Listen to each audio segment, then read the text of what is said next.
Before I got married, these were like my non-negotiables. I have been constantly told that I am too much cool and mysterious and just like, yeah, like I'm the cool girl. Stop it. Do not get married until...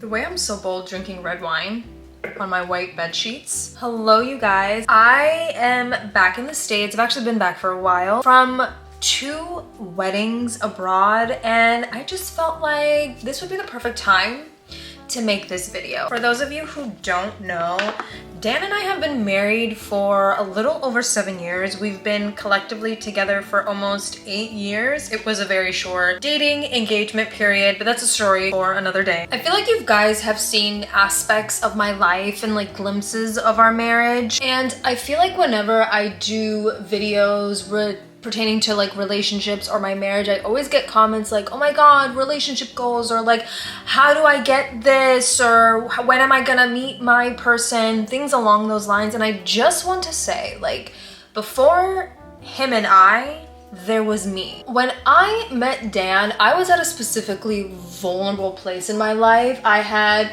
just come from a 4 to 5 year relationship where my ex like notoriously cheated on me, and then I was getting to know a few people, and then like those people were just not a great time. And at this point I was like, I am like done. I am like over men. Like, I would gladly live in a world where men did not exist. However, that is not realistic, but I did intentionally start focusing on myself and not really worrying about men, not worrying about relationships. At this point in time, I was just like, I am going to do me. I'm going to focus on my family. I just want to live with my mom and my sisters and just get my education, do all the things that are focused and geared towards me. And then obviously within 1 year, I think we dated, got engaged, got married within 1 year, which is actually quite wild when you think about it. Before I got married, these were like my non-negotiables. Like, these were things that I'm not budging on. And like, this is advice I would give Edina when she starts dating or whenever she gets married or whatever she decides to do. But like, I would be like, do not get married until you have made what you want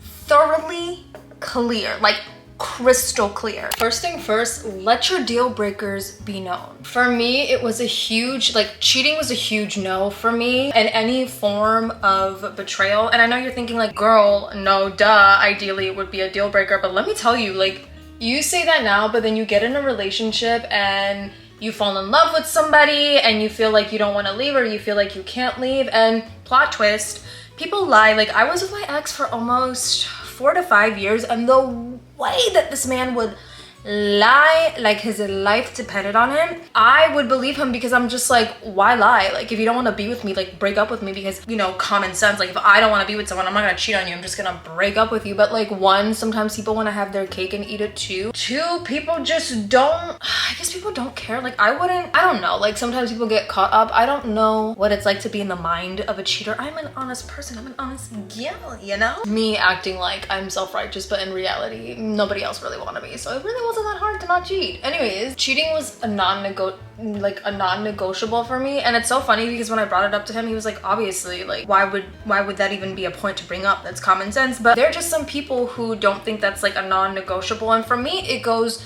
further than like him being with somebody. But for me, when I think of like cheating or any form of betrayal, if you are capable of betraying someone who is supposed to be your long-term partner, who's supposed to be your friendship, who you're supposed to be bonded in this union for so many years, like, that, it just, to me, is so heartbreaking. Like, and you're just untrustworthy, and I cannot be with somebody like that. And I feel like I've grown up around that dynamic for so many years, and I've seen different family members go through it. I've seen it tear up homes.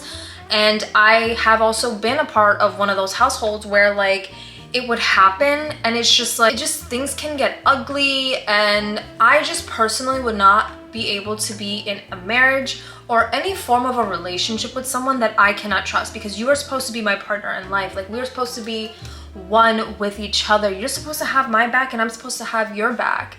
And if you cannot have my back in our union, what are we doing here? And also it begs the question, like, what happens when things really get rough? Like, are you gonna bail the same way you bailed on this relationship? And don't get me wrong, this is a two-way street. And like, Dan and I have always been of the thought and mentality of, if you're going through a rough time or you feel like maybe there's a severance, is that even a word? There's like a disconnect in our relationship, talk to me, babes. Talk to me. I'd rather you talk to me than go find another form of attachment to somebody else.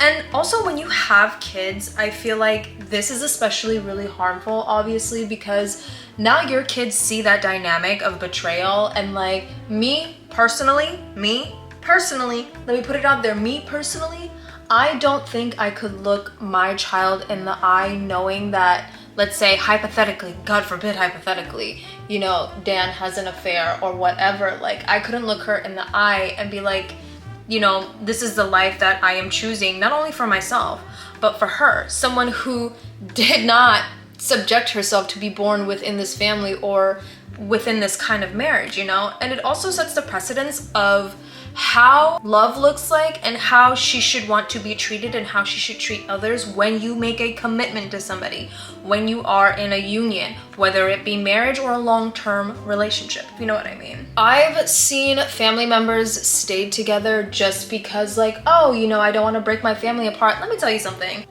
You do not have to be divorced in order to have a broken home. Like, people can stay together in relationships, in marriage, and like kids can still come from a broken home. I would rather be separate from my spouse or partner and have a happy and healthy home for my child, because I feel like that's so much better. Having parents together in the same household does not guarantee a happy and healthy home. Obviously, there are people who bounce back from infidelity and other forms of betrayal. I'm just saying, like, I couldn't look at my face every single day and my child's face every single day knowing that I am consciously staying in a relationship where there is bouts of mistrust. It just also boils down to respect for your partner, because even if, let's say for example, you're not in love with your partner, you can still have enough respect to sit down and have a conversation before finding or being in another relationship. And like I said, this goes both ways. Like Dan has said, girl, if you decided to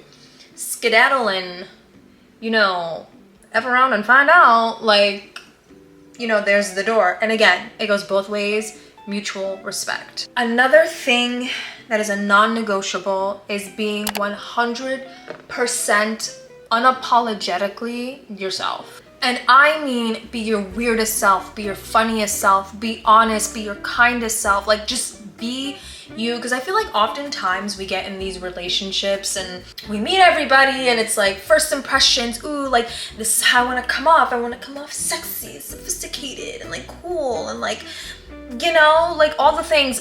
Girl, I am corny, I am goofy, I love to have a good time, I like to kiki, I like to be weird, but I also love to have deep, meaningful, vulnerable conversations. Like, I want to be able to trust you and be 100% myself with you. And if I can't do that, then what are we doing here? What is the point? When I tell you, I've spent so many years trying to be like cool and mysterious and just like, yeah, like I'm the cool girl. Stop it. Stop it. Stop it expeditiously. That is just going to be a setup for disaster, because then you are just cosplaying in your relationships. You're now playing a role, and like, I am so sorry, I am not doing that. That is so much work. And so when I met Dan, the way that I was unhinged, my goodness, I'm actually kind of cackling at the fact that he did not run. In fact, he was kind of obsessed with me. Not even kind of, like I would just genuinely be myself. I was just genuinely like, I'm doing me, and I would be my weirdest self. I would say whatever came to my mind, and I was so honest with him. And before, like, why does this smell weird? Should I keep using this?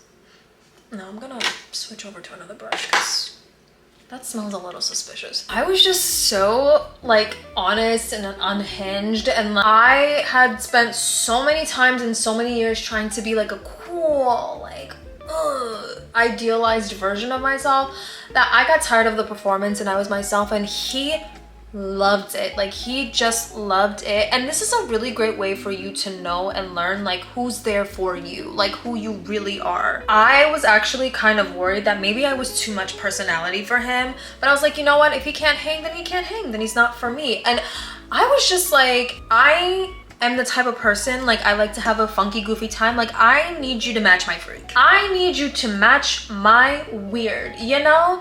And I was also kind of worried, like, because he's very, like, that he would not be able to match my goofy and not be able to match my weird. But when I tell you that I spoke entirely too soon, Dan is probably one of the weirdest and one of the funniest people I have ever met in this lifetime. And it just makes me so grateful that I was out the gate myself. And let me be very freaking clear, was it scary? Absolutely. But I was like so sick and tired at that point that I was just like, you get what you get and you don't get upset. If you don't like it, like, we don't have to be together.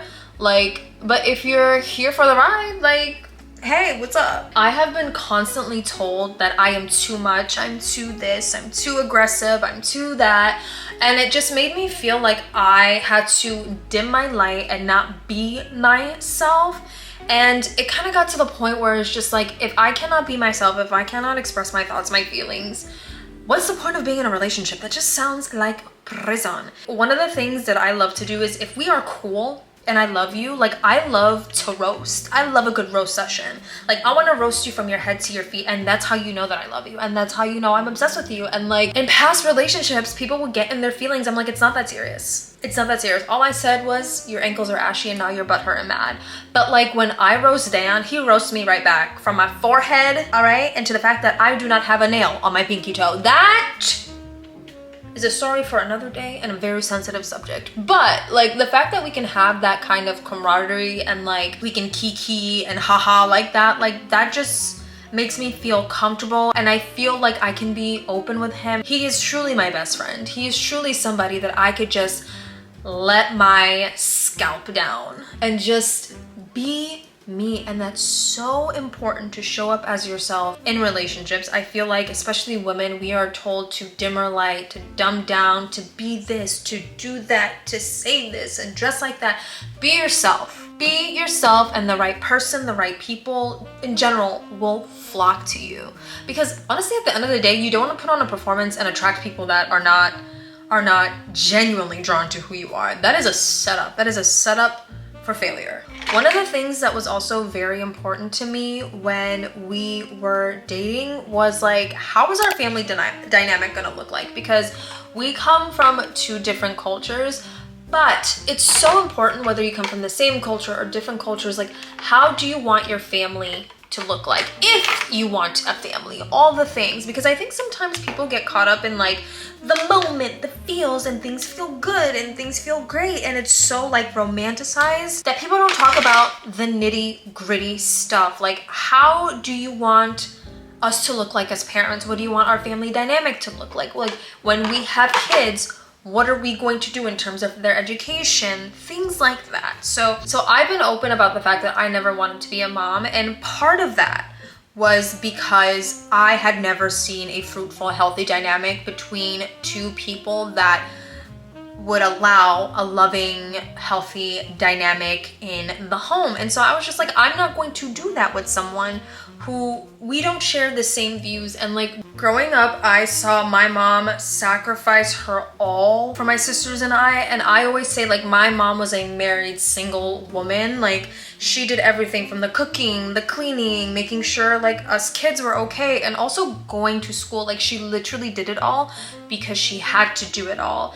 And she sacrificed so much, and obviously I'm so grateful to her. However, I obviously very much appreciate the fact that she had to sacrifice so much. Like, she went above and beyond, and I don't think many mothers or even parents could be able to do that. And most importantly, I don't think you should have to do that. Like, I personally believe that a lot of women and mothers, wives, their love, their care is measured by sacrifice and struggle. And here's the thing. I feel like the women in my family have struggled enough I don't need to carry on that legacy. You know, like I want to be able to enjoy motherhood. I want to enjoy being a wife. I want to enjoy life with my child. And that was one of the things that was very important to me, because Dan and I come from very traditional cultures where women literally cook, clean, do the child rearing, and men are often glorified for just simply bringing in an income and being there. And that might work for some. I'm just saying it wasn't gonna work for me, child. I just wasn't going to do that. And so I was very open about the fact, like, I do want a career. I do want to have my own identity outside being a mother and a wife, which there's nothing wrong with if that's what makes you happy and truly gives you 1000% that satisfaction. And I'm not saying that I do not enjoy being a wife or I don't enjoy being a mom. Like, I really do. But for me, I would also like to have other things be a part of my identity. And I had that open and honest dialogue with him. And thankfully, he was very responsive and very accepted. And he is not really a traditional person. He's not a traditional man. Like, we do have certain things that we want in terms of tradition when it comes to family in our household. But again, we talk to each other about what we want and what would make us happy. And he totally agrees that unless the sacrifice is absolutely necessary, there should be no reason why one person is doing everything in the household, everything when it comes to child rearing, and the other person is not contributing within the household as well. Last but not least, I'm trying to figure out this lip color for some reason. I am not obsessed with how it's turning out. And also, why are my lips burning? Okay, last but not least, handling conflict. It would have been a huge deal breaker for me if we were not on the same page about how we handle conflict. And obviously this is something that you figure out about something over time, but I could already tell by Dan's demeanor that he was not the type of person to get loud and super violent, because that, for me personally, is a deal breaker. Obviously people have their emotions and we feel things, but when it comes to arguing, like when you start getting loud and out of pocket, that's when I have to respectfully and sometimes disrespectfully remove myself. That is just like a non-negotiable. I think how you handle conflict says a lot about who you are as a person. Like, if you need to take a beat, take a moment and come back to it, sure, let's do that. But I am not a fan of like getting aggressive and getting violent during conflict. And that was very much a deal breaker for me, because I have grown up seeing that and I just do not want that for me. But also I didn't want that for my hypothetical child at the time, and also like our daughter now. I just feel like how you argue says a lot about the health and dynamic of your relationship. Sometimes we might take a pause and like come back to it when we're feeling calmer, when we're feeling better. And this is not to say like maybe we haven't raised our voices at each other or things haven't gotten really heated, but that's when you step back, take some space. But we have never like called each other out of our names. Like that would be like a whoa. Let's take a time out here, buddy. Is this who we are? Because if this is who we are, then this is not going to be. As adults, we should be able to regulate ourselves and have conversations within conflict. These were my non-negotiables before I got married. Like, I just believe in really being clear, concise, and open and honest with your partner or your future partner. I feel like there are so many like do's and don'ts, and this is what you have to say and to get a guy or to get a girl. And it's just like, be authentically yourself. Have boundaries, hold them up, and like if it feels good and if it feels right, then go for it. But I just believe in having genuine connections and having healthy relationships. And sometimes you see relationships that seem ideal but are not. And I had a clear image of what I wanted in a relationship and what I didn't want. And I voiced that vision. I made it abundantly clear, and he was just on the same page as me, and we just vibed. So anyways, I hope you guys enjoyed today's video. Love you. Bye. The bandages on my fingers it's just too much. It's just too much.